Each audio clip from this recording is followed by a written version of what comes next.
Welcome to this week's Ask GMBN. We're a very special one. We're at Black Mountain Cycles. We are not in the dirt shed this week.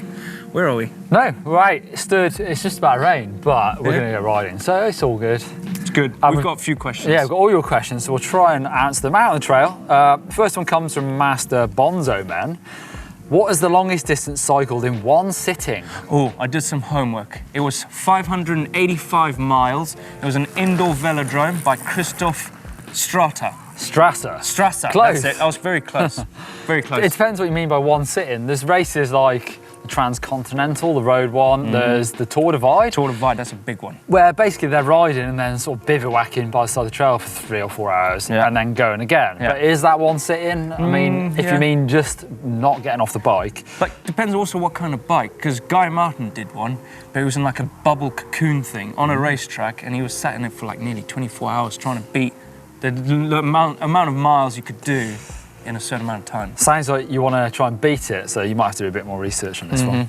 Right, next question. AKSHAY BORLIKAR. Is it possible to increase the travel of a coil fork? For example, 100 to 120 millimeters. Didn't Dottie do that to yours? He did it on my Lux. It was a Fox Air fork from 100 to 120, and he had to change the air spring.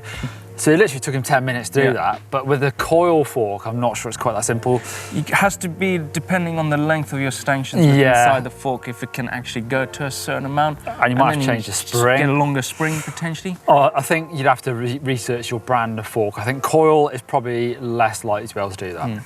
Okay, Davis Clark, what is the best nutrition to eat every day to prepare for a cross-country race? For example, breakfast, lunch and supper. How much sleep and how much water should I drink a day? I've been slacking on my race fitness for a while. I want to get back to where I was.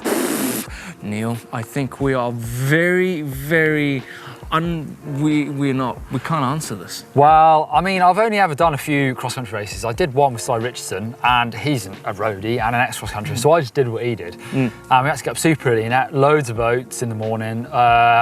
Basically, I think it's like low GI food, so you know you're going to have that energy to burn throughout the day. So it's low not burning like stuff. Sugary stuff where you just burn it. But we are definite experts in this. GCN do have a load of nutrition videos over on their channel, so our road cycling sister channel.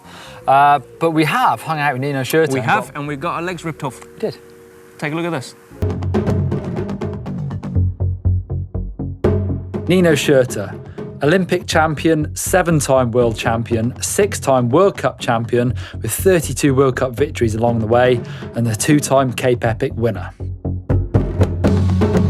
Very good video. It is super exciting to see what goes into an actual training for a guy at his standards. Less exciting to actually do it. Yeah, we got our legs ripped off. I feel sick. Sure. And the drive back to the airport was, I fell asleep. Charlie Banks, can I put 27.5 wheels on a 29er? The bike is a charged Fawcett 29er Plus. 29er Plus. PS, why does nobody talk about charged bikes? Are they not a well-respected manufacturer? They're a very well-respected manufacturer in the UK. And they're just down the road from where we're based, actually, about 20 miles. I would say Charge are probably, or the company behind Charge are probably more well-known now for fabric. Yes. The saddles and the accessories they make, but Same company, but you can swap out wheels. It's just going to lower everything to the ground. So it is possible, we can definitely do this. And I remember someone racing and winning the Mega Avalanche, a really muddy year, by putting some 26-inch wheels in a 29er to get the extra clearance.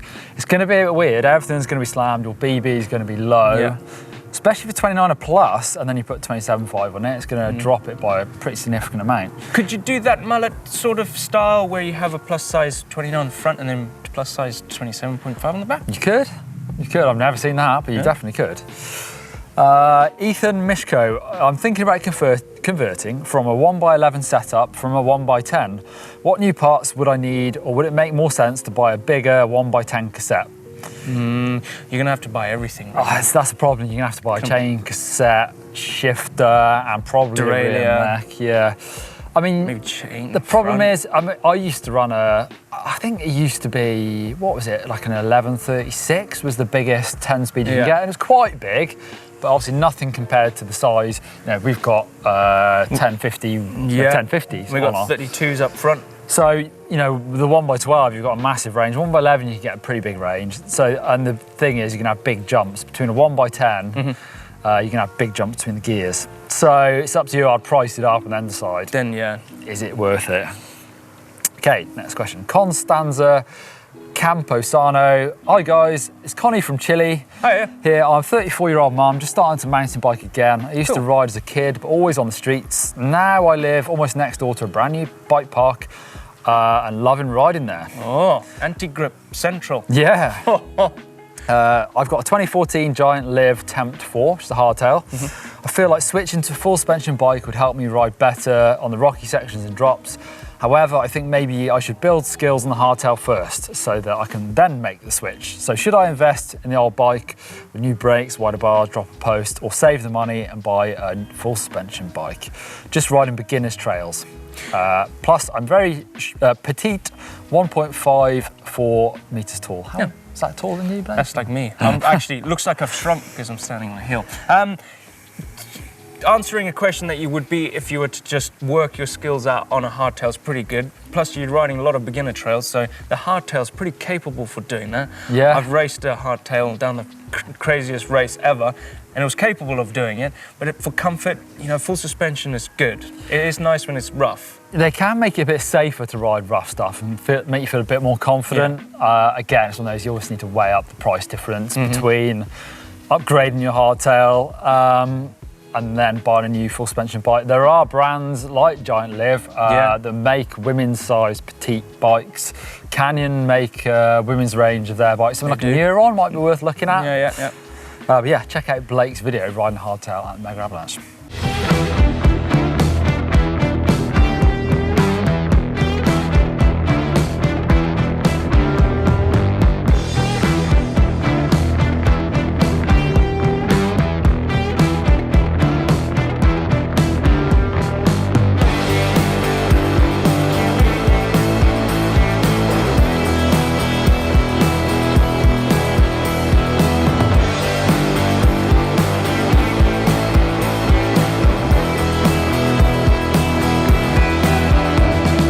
Next question from Miki. Can I put RockShox reverb oil onto my Fox suspension stanchions because I have no suspension oil? Yes. I think it's all right. It's really thin, light oil. Obviously, you've got to be really careful where you pour it. They don't go onto your disc. Yeah, don't want that. And it's something that I probably don't do often enough, but you don't have to do that much, do you? No, do you know what? I've not done it. Ever? Unless my fork is really bad and it actually needs a service, then it gets done then. But I've actually never done it. All right. Henry Johnston, does it wear out SRAM clutch on the rear mech to leave it in an easy gear for extended periods? How long's extended? Like if he goes on holiday and he leaves it there for a month? What? I think he means riding. What? Does he? Yeah. Maybe. I mean, mechs, well, we can use the example of Henry, our Everester, who has done, in 1 year, did 1 million feet of climbing. And he said his SRAM mech got to about 500,000 feet before it got a bit saggy. So, and I bet that's in full stretch. Yeah, so basically, wouldn't worry too much. No, if you're going to do 1 million, you're nuts. Yeah, mechs last quite a long time nowadays. Yeah. Someone's coming down. 2 shredders. Nice. Yo, dude. Paul Kendrick says, I've been inspired by Blake's videos to build a hardtail for trail riding. Yep. As I've been researching frames and such, I've been surprised to find that steel is still a popular material for some high-end bikes. Does it really damp out the vibrations that much? Is it worth the weight penalty? Will I be happier in the long run with aluminium or carbon? I'm leaning towards an orange P7 at the moment. Okay. Well, steel is, it does move. It's quite flexy. Now I've got the Scout, the nuke-proof Scout, and that is an aluminium frame. That's quite rigid, and you can find a difference between the two. Like back in the day when I was a dirt jumper, riding a steel frame, you could feel the flex until I swapped to aluminium, and then you could feel it way more stiffer. Those sort of trail hardtails are kind of a niche, I suppose, and you find a lot of sort of hand-built versions of those. Definitely in the UK, there's a few brands that do those bikes, like Stanton. And so it's, you know, they're more likely to be steel if it's people sort of doing them at home. Steel's a great material, it's really sort of versatile. It is. A carbon one's going to be super stiff. I wouldn't consider it. I wouldn't consider that. I've got one, the Exceed. Yeah, and that's rigid as anything. It's cross-country cross-country bike. So. Yeah, exactly. But I would recommend looking at plus-size tyres. If you can fit a plus-size in that hardtail, I would say I recommend plus size tyre. Well, a lot of them. Gives it a little bit more. Probably got the options to run Yeah. either. So Stanton, Kotick, a few smaller manufacturers do them. Check those out. That's it for this week's Ask. Thanks for sending your questions. Leave them down below or use the hashtag Ask GMBN.